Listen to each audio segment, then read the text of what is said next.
A Dickens Sleep Story. Part 1. The Storm That Closed the World. The road leading north from London had been shrinking for hours, narrowing mile by mile, until it felt less like a man-made path and more like a forgotten scar on the land. By late afternoon, snow had swallowed the hedgerows, the landmarks, the familiar bends in the countryside.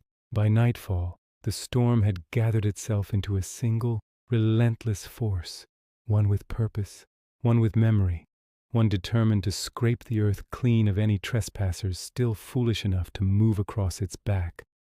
Ellis Wren felt that purpose in his bones long before he reached the building that would hold him for the night. He had been a sea captain once, years ago, before the ocean demanded its debts. Now he traveled with a heavy gait, his old navy coat pulled tight, a silence clinging to him that no one ever dared question. Snow clung to the seams of his shoulders, to the stubble on his jaw. It coated him like chalk. By the time he reached the inn, an old hunched house at the crossing of two nearly forgotten roads, he resembled a man carved from winter itself. The inn stood defiantly against the wind, though its roof sagged and the shutters rattled with each breath of the storm. Its sign swung back and forth with a tortured creak. The Snowbound Inn. The letters faded, the paint peeling like dry skin. The windows glowed faintly behind thick frost, like eyes fighting sleep. When Ellis pushed open the door, a razor-sharp gust followed him in, sweeping the floor with a swirl of snow. The scent of smoldering coal and damp wool drifted out to meet him. Inside the common room was dim, lit by only 2 weary candles, and a fire that struggled but refused to surrender. Near the hearth, a worn armchair waited as if expecting him. Ellis didn't bother with pleasantries. He simply nodded at the innkeeper, a round, stooped man named Samuel Hollow, and made for the fire. Samuel, who'd seen the same look on hundreds of travelers running from things they could not name, said nothing. He only watched Ellis lower himself into the chair and stretch trembling hands toward the flames. Outside, the wind hurled itself at the walls again. The second traveler arrived perhaps 15 minutes later, though time inside the inn always ran strangely on storm nights. This one was a thin, overdressed man who announced himself simply by existing. His annoyance filled the room a full heartbeat before he crossed the threshold. His name was Reginald Clark, and he looked at the inn the way a banker might look at a misplaced decimal, offended that it dared to fall short of expectations. Snow dripped from the brim of his stylish hat. His silk scarf was ruined, and he eyed the damage with visible grief. He cleared his throat. "This can't possibly be the only lodging for miles." Samuel blinked slowly. "It is tonight. I need a room. You and everyone else. Then I need a fair price." Samuel simply stared back. After one look at the man's perfectly polished boots, he named a price double the usual. Reginald scowled but paid. He always paid in the end. Pride demanded it. Then he sat stiffly in a corner chair, knees tight, hands folded, as though the room itself might stain him. Every crack of the fire made him flinch. Every cough from Ellis made him wince. Every shift of the old wood seemed to offend him on a personal level. The storm deepened, and the door opened again. The third traveler stepped over the threshold quietly, her body small under the weight of her soaked shawl. Marian Doyle, a teacher, though the world would not have guessed it tonight, wiped melting snow from her eyelashes as she murmured a gentle thank you to Samuel. Her cheeks were pale from the cold. Her boots were nearly ruined. Her gloves were thin as paper, but her gratitude was warm and real. Even Reginald paused a moment, almost startled by something so soft. Ellis shifted in his seat, pulled from his distant thoughts long enough to draw back and give her room by the fire. Marian nodded in return, her hands trembling as they hovered near the flames. Before she could even settle, the wind roared again, shaking the shutters, rattling the chimney, and the door opened a final time. The fourth traveler was hardly more than a girl, though her eyes tried hard to appear grown. Lydia Brent, a railway attendant on leave, clutched a small, tattered bag to her chest, as if it held every good thing she owned. Her coat was 2 sizes too big, her scarf frayed along the edges. She stared into the room with a mix of hope and fear. Samuel took one look at her blue-tipped fingers and ushered her in with a fatherly firmness. "You're safe now," he said. "Storms close the roads. No one's going anywhere tonight." He bolted the door behind her. A hush fell over the room. Outside, the world had been erased. The windows showed only shifting sheets of white, snow swirling like phantom hands. The wind pushed against the wood as though searching for a seam, a weakness, a way in. Inside, the fire cracked softly. 4 travelers and an innkeeper now shared a single breathing space. None spoke, yet something shifted. A low, invisible tension settled over them, pressing down from the rafters like an unseen weight. Samuel felt it first, deep in his chest like a cold pebble under the ribs. He stared into the fire. The flames stared back, and the night seemed to tighten around the inn like a closing fist. They ate a thin stew in silence. Snow pressed against the glass. Marian's cough echoed in the small room. Ellis's rope-scarred hands twitched in restless memory. Lydia's boots dripped steadily onto the floor. Reginald's sighs cut the air with sharp disapproval. Samuel collected the bowls. Then it happened. A sound so soft at first that Samuel thought he imagined it. A tap, then another, then 3 distinct, deliberate knocks on the door. Lydia stiffened. Marian set down her spoon with trembling fingers. Ellis turned his head slightly, brows drawn. Reginald looked offended by the interruption. Samuel wiped his hands on his apron and muttered, mostly to himself, "No one in their right mind would be out in that." Yet the knocking came again. Part 2. The visitor at the door. For a long moment no one moved. The 4 travelers stared toward the door as though the wood itself had whispered a warning. Snow beat in sheets against the shutters, a furious drum that made the silence inside feel strange, stretched, unnatural. The 3 knocks did not belong to the storm. Lydia's hands clutched the edge of the bench. Marian's breath hitched beneath her shawl. Ellis's brows drew together, weathered face tilting toward the sound. Reginald let out a sharp exhale. Surely someone else is lost in this mess. But even his voice carried a tremor, a thin thread of hesitation he tried, and failed, to hide. Samuel Hollow stood perfectly still, his hand resting on the back of a chair, the candle beside him flickering as though listening. Years of tending the inn through long winters had taught him many things. How wood sounds when the cold shifts it, how wind echoes through old chimneys, how animals scratch at the eaves looking for warmth. This was none of those sounds. When the knock came the 3rd time, 3 measured taps, Samuel finally turned. "All right," he murmured. "All right, I'm coming." He walked toward the door with careful steps, the way one approaches a sleeping bear. Snow hissed down the chimney as the wind forced itself into every seam of the house. The room seemed to shrink as he unbolted the lock. Behind him the travelers leaned forward ever so slightly. Samuel opened the door. A burst of white slammed into the room, a wave of icy wind, swirling snow, the sound of a world being buried. The candles shuddered. Marian's shawl whipped against her face. Lydia gasped and shielded her eyes, and through it stepped a figure. A tall man in a heavy traveling coat, the collar turned up to his cheekbones. Snow clung to his shoulders like frost on stone. He carried no bag, no luggage, not even gloves.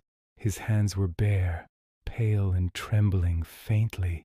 Samuel blinked at him. "Good heavens! Get inside before you freeze." The man stepped forward, closing the door behind him with a careful, deliberate movement.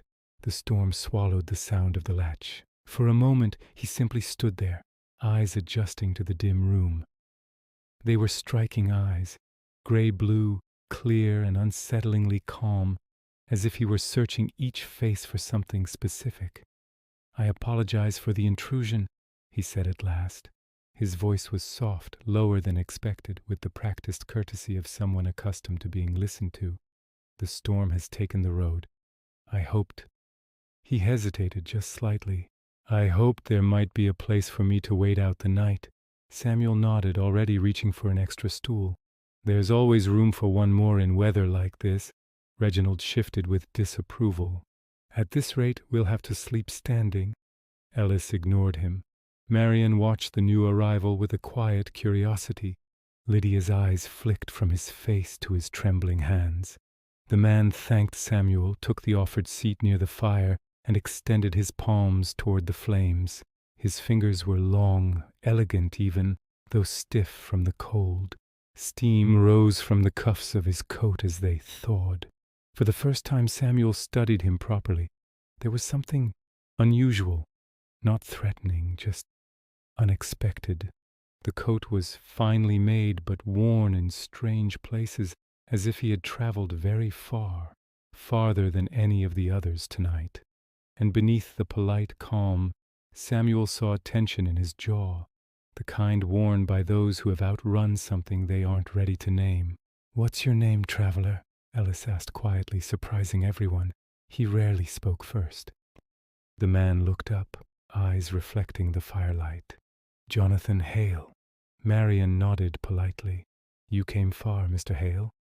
"A great deal farther than I intended," he replied with a faint smile that didn't quite reach his eyes. The flames crackled, casting warm ribbons of light across the room. For a moment it felt almost normal, but only for a moment.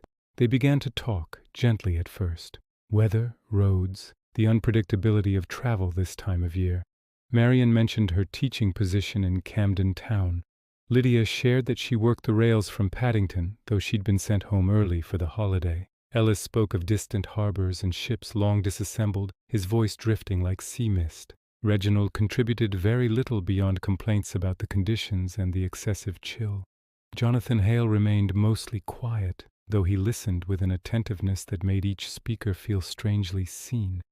When he did speak, it was with careful phrasing, as if measuring his words. He offered no details of his past, only small pieces, a town name, a remark about the cold, a gentle nod toward Ellis's tales.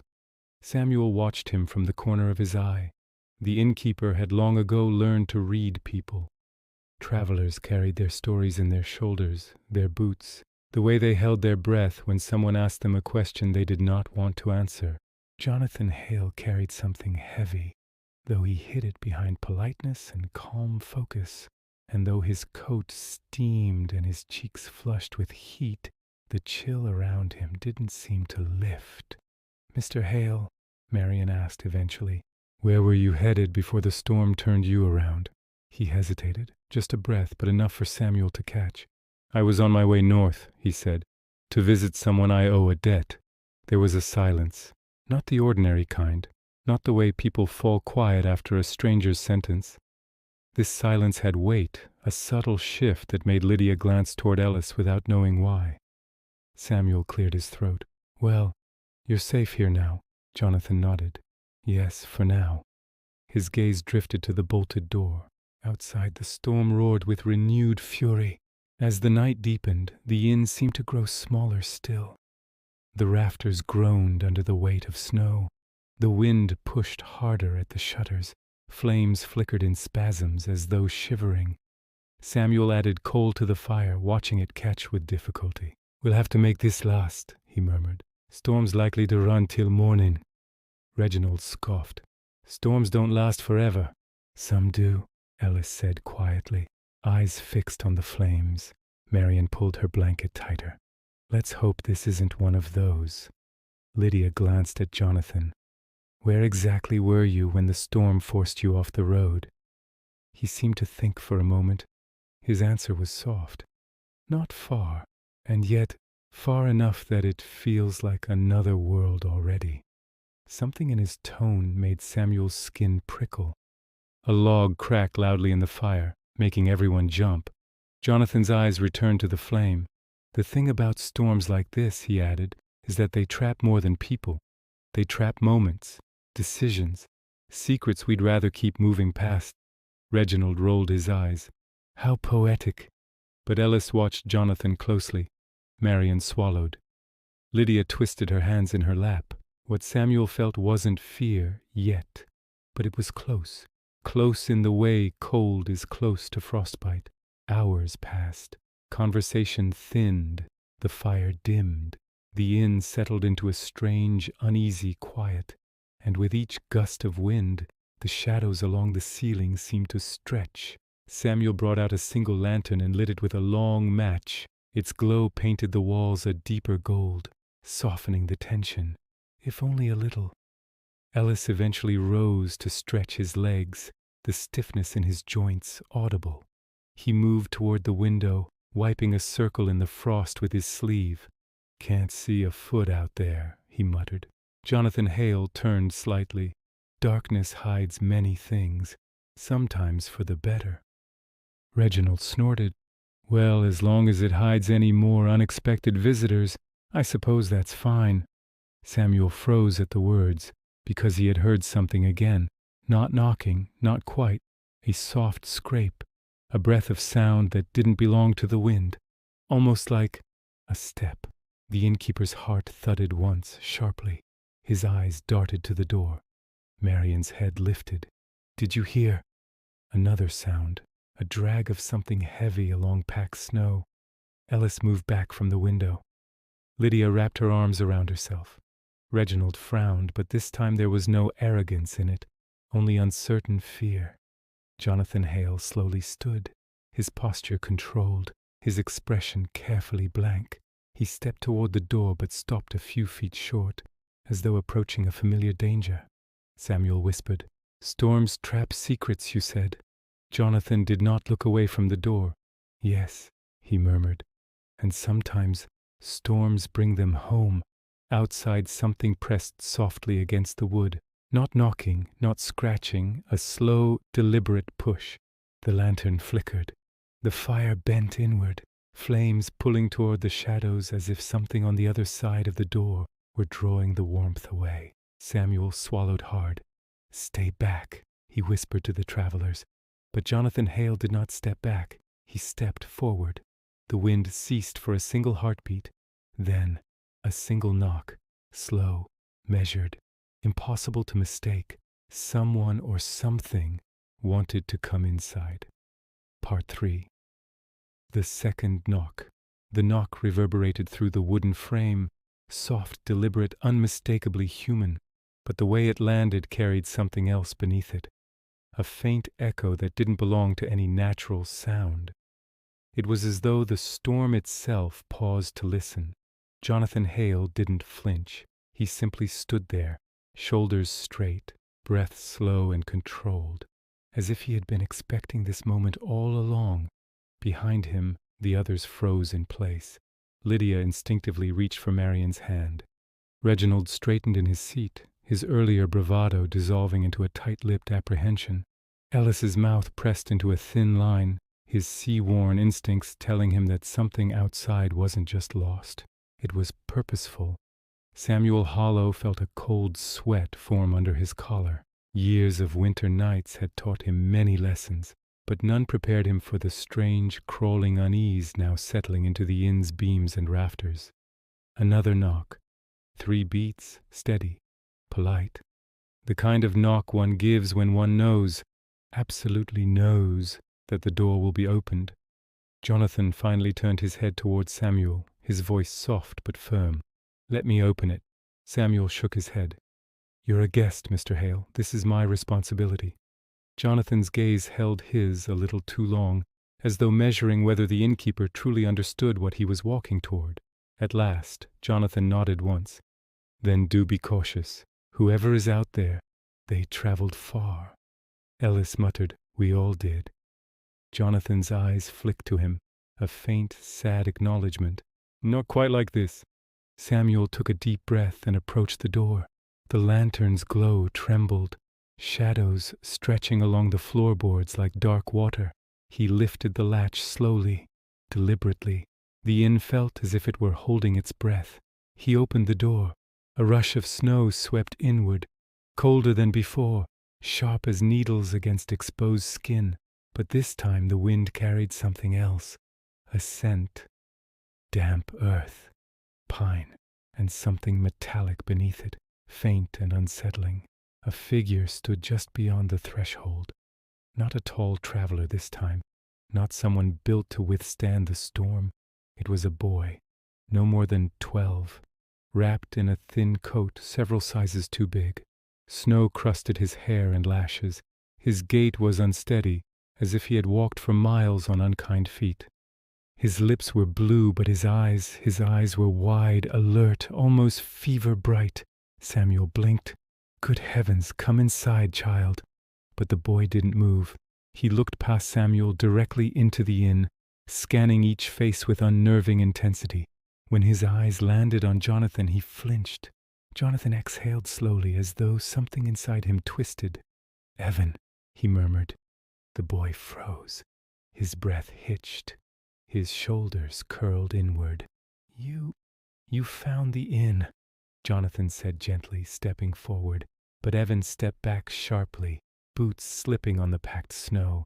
"I didn't come for you," the boy said in a trembling whisper. "I came because it won't stop following me." Cold sliced through the room. Reginald frowned. "What on earth does that mean?" Ellis moved closer to the fire, almost instinctively. Marian rose slowly from her seat, her voice soft. "Sweetheart, you're freezing. Come inside before you catch your death." But again the boy shook his head. "I can't. It's still out there." Jonathan's face tightened, not in fear but in recognition. "How close?" he asked quietly. Evan swallowed hard. "Close enough that it knows I stopped walking." A gust of wind slammed against the inn, hard enough to rattle the shutters. The fire bent inward again, flames drawn toward the door as though something outside were sucking the heat from the room. Samuel reached out and gently pulled Evan across the threshold. The moment the boy's foot crossed into the inn, the wind howled, long, high, almost like a voice caught in the storm. Jonathan closed the door himself, bolting it with practiced efficiency. The inn fell silent. Evan collapsed to his knees. Marian rushed to him, draping her shawl around his shoulders. Lydia fetched a cup of warm water from the stove, hands shaking. Ellis helped lift the boy to a bench. Even Reginald abandoned his aloofness, offering his blanket without comment. The boy clutched the cup with trembling hands but didn't drink right away. His eyes stayed glued to the door. Jonathan knelt beside him. "You shouldn't have come alone," Jonathan said softly. "I didn't have a choice," Evan replied. "It wouldn't leave me. Not after last night." A murmur of unease rippled through the room. Samuel, trying to keep his voice calm, asked gently, "Who wouldn't leave you, son?" Evan shook his head. "Not who. What?" Reginald exhaled sharply. "This is nonsense." But his voice lacked conviction. Jonathan placed a steady hand on the boy's shoulder. "It followed you into the forest?" Evan nodded. "And across the ridge?" Another nod. "And along the road?" "Yes," Evan whispered. "But only once it grew dark." The lantern flickered again. Samuel stepped closer, trying to understand. "Child, what exactly is out there?" Evan's breath became shallow. His voice shrank to a whisper. "It calls my name." The fire snapped loudly, too loudly, making Marian and Lydia jump. Ellis crossed his arms tightly, his sailor's instincts prickling. "Storms don't call names." "No," Jonathan said softly, "but something inside them can." Reginald finally lost his composure. "Oh, enough of this. We're talking in riddles. The boy is frightened. He's imagining things." But even as he spoke, he turned his gaze away from the windows. Jonathan rose to his feet slowly. He looked toward the shuttered glass, where frost crept upward in thin, branching veins. Something faint moved outside. A shadow. Something that passed across the snow with impossible silence. Samuel felt a pressure behind his ribs. No footfalls, no breathing. Just a presence. Jonathan exhaled. "It found him," he said quietly, "and now it's found us." Evan buried his face in Marian's shawl. Lydia backed toward the fire. Ellis steadied himself on the table. Reginald stood frozen, throat bobbing. Samuel forced himself to speak. "What is following you, boy?" Evan lifted his head slowly. His eyes were filled with a terror far too old for a child. "It doesn't have a face," he whispered. "And when you look at it, it looks back from behind the dark." Silence. Not the gentle quiet of a drifting fire, a silence carved from fear. Then, a scrape across the far window. Soft, precise. Not from wind, not from snow. Something outside, drawing its fingers across the glass. Marian's breath caught. Lydia pressed both hands to her mouth. Ellis stepped protectively in front of them. Reginald stumbled backward, knocking his stool over. And Jonathan Hale stepped forward, not with fear but with the weary resolve of a man who had tried outrunning something and finally understood he could not. Samuel whispered, "Mr. Hale, what have you brought to my door?" Jonathan's voice was quiet. "It isn't mine," he said. "It never was." The scraping stopped. The fire dimmed. And someone or something pressed lightly against the window pane, leaving a thin, dark imprint in the frost. Its shape was unmistakably a hand, but too long, too narrow, and far too still. Jonathan turned to the others. "You all need to stay away from the door," he said. "From the walls, and from the windows." Evan trembled violently. Marian held him close. Outside the storm swelled, then fell into an unnatural, smothering quiet. A quiet deeper than winter, deeper than night. The quiet of something waiting. The lantern keepers. The snow had grown deeper through the night, so deep that when Jonathan stepped outside to gather a basket of split logs, the drifts reached nearly to his knees. He moved slowly, carefully, as if the world itself had become delicate glass. The cold stung, but not sharply, more like a quiet reminder that he was still small in the face of nature's grand, indifferent beauty. He stood there for a moment, letting his breath rise in ghosts of silver mist, and listened to the world. At first there was silence, true silence, the kind that makes you more aware of your own heartbeat. Then, little by little, the subtle sounds emerged. Snow settling in soft collapses, wind curling around the chimney like a thoughtful sigh, a distant owl calling once, then fading. Jonathan filled his basket and returned inside to the warmth, brushing snow from his coat. Eleanor was in the common room now, bent over one of the lanterns from the shelf. She had a cloth in one hand and a little tin of oil in the other. Her face was peaceful, almost meditative. "You clean them every morning?" Jonathan asked, placing the logs near the fire. "Every morning," she replied without looking up. "It's become a kind of ritual. I find it comforting." He sat across from her, noticing how each lantern had its own character. Some were dented, some were scratched, some had cracked glass, but each had been restored with care, every hinge oiled, every wick trimmed. "Who made them?" he asked. Eleanor paused, her fingers resting lightly on a brass handle. "Different people. Travelers who passed through years ago. Locals. Tradesmen. Some left them behind intentionally. Others forgot them. And a few," she smiled softly, "a few we found during storms, when people needed light but didn't know how to ask for it." Jonathan tilted his head. "You keep them all in working order?" "Always. It's a rule my mother taught me." She lifted the lantern, watching how the firelight inside the inn caught its glass. "You never know when someone might need to borrow a light to make it through the night." There was something beautiful in that. Quiet, humble, almost sacred. Not charity, not duty, just a steady faith in human need and human resilience. "May I help?" Jonathan asked. Eleanor blinked, surprised. Pleasantly so. "Of course, take one." He reached for a lantern, a simple iron one with a wide base and a small star cut into the top. The glass was frosted with age, but when he polished it gently, the star pattern began to shine through. As they worked, Eleanor spoke again, her voice warm but soft, in the way people talk when they are sharing something they've never fully put into words. "Most guests ask about the inn, the history, the storms, the rumors, but hardly anyone asks about the lanterns." Jonathan wiped a brass hinge clean.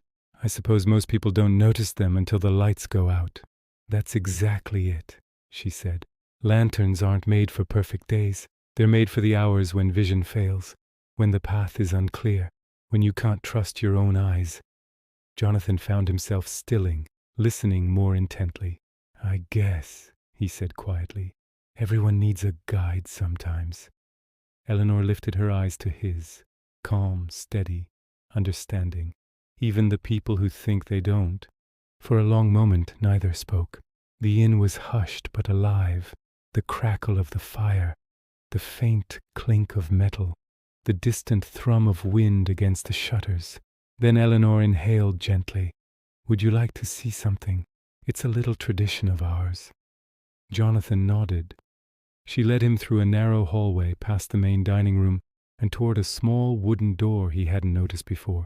She pushed it open, revealing a cloakroom lined with shelves filled with candles, long ones, short ones, beeswax, tallow, white, cream, and amber. These are the lantern keepers, she said. Jonathan exhaled softly. Lantern keepers? She pointed to the candles. Every time someone stays here and finds something, peace, clarity, rest, forgiveness, whatever they came here without, we let them choose a candle and place it in a lantern for the night, as a way of marking that the darkness taught them something. Jonathan looked at the shelves again. Dozens, no hundreds of candles, each one a silent story, each one the residue of some quiet battle fought and won. What about you? Jonathan asked, turning toward her. Have you placed one? Eleanor hesitated. For the first time since he'd met her, her confidence flickered like a flame in a draught. No, she said softly.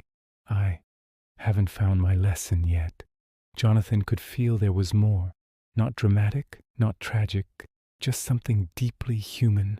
A question she hadn't answered for herself. He nodded gently. When you do, it'll be the right time. Eleanor offered a small smile, one that looked like gratitude, mixed with something unspoken. They stepped back into the hallway, closing the door behind them. The inn seemed even warmer now, as if the lantern room had added something to the air, an awareness, a purpose, a soft glow that came from within rather than without. Jonathan, Eleanor said quietly, I'm glad you're here. Storms don't bring everyone clarity, but you look like someone who might actually listen when the world quiets down. He felt something shift in him. Not big, not loud, just a gentle loosening in the chest, a sense that he was exactly where he needed to be, even if he didn't yet know why. Thank you, he said, for whatever this is. Not a problem, she replied, brushing a strand of hair behind her ear. The night teaches what the day never could. The candle chosen. The storm began to ease just past midnight. Jonathan didn't notice it at first. He was in the quiet corner of the common room, sitting near the window where the lantern light met the fading glow of the hearth. Eleanor had brought him a blanket without a word, just a gentle gesture, like someone who instinctively knew what another person needed before they could name it. He watched the window for a long time. Snow was no longer thrashing sideways. It drifted in slow spirals now, soft, patient, like feathers falling after the wings had already passed. The wind, once fierce enough to rattle the shutters, had quieted to a low rhythmic hum. The world felt gentled, tired, but at peace. He leaned back in the chair and let out a breath he didn't realize he had been holding. Eleanor entered the room a moment later, her steps light but sure. She carried a small tray, 2 cups of tea, steam rising in lazy curls, and a single lantern between them. I thought you might want company, she said softly. I do, Jonathan admitted. She sat across from him and placed the lantern on the table. Its glass reflected the firelight in small, trembling patterns. We only light this one for people who go home changed, she said. My mother called it the traveler's lantern. He examined it. The frame was silvered steel, simple but elegant, with a round window on the front and a handle worn smooth from years of use. Changed how? He asked. Eleanor tilted her head with a fond, almost bittersweet smile, enough to walk into the world a little braver than before. Jonathan felt something stir inside him, a recognition he hadn't put words to yet. He had come here with no plan, no intention, just exhaustion. a life that sped too fast for too long, decisions made out of fear rather than hope, a quiet grief he hadn't allowed himself to name. But here, in this place, with this storm, everything had slowed enough for him to hear himself again. Eleanor rose. "There's something I want to show you before the night ends." He followed her into the hallway and back toward the candle room. The wooden door opened with a soft creak, the warm scent of beeswax wrapping around them like a welcome. "Choose one," she said. Jonathan stepped inside. The shelves were full, each candle a memory of someone who had arrived burdened and left lighter. "Am I allowed?" he asked. Eleanor nodded. "If you feel the storm taught you something, then yes." He walked slowly, scanning each candle with quiet reverence. Some were thin and delicate, others thick and sturdy. Some had smooth surfaces, others bore the marks of handling, fingerprints from past indecision. His hand hovered over one, simple, ivory-colored, medium in size, nothing ornate, nothing dramatic, but something about it felt right. He took it gently. Eleanor didn't speak. She simply smiled, leading him back into the common room where the lantern waited. Eleanor struck a match, shielding it with her hand as if protecting a tiny miracle from the world's rough edges.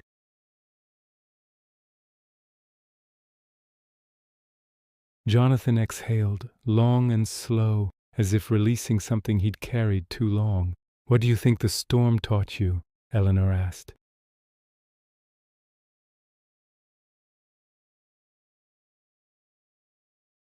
"That I can let myself rest without feeling like I'm failing.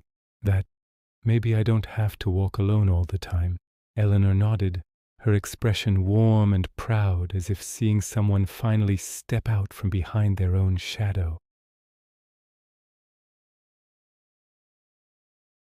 They sat again by the fire, the lantern glowing between them like a small, steady heart. Outside, the snowfall had slowed to a whisper. Dawn wouldn't be far. A pale, bluish light already pressed against the horizon, the first hint of morning.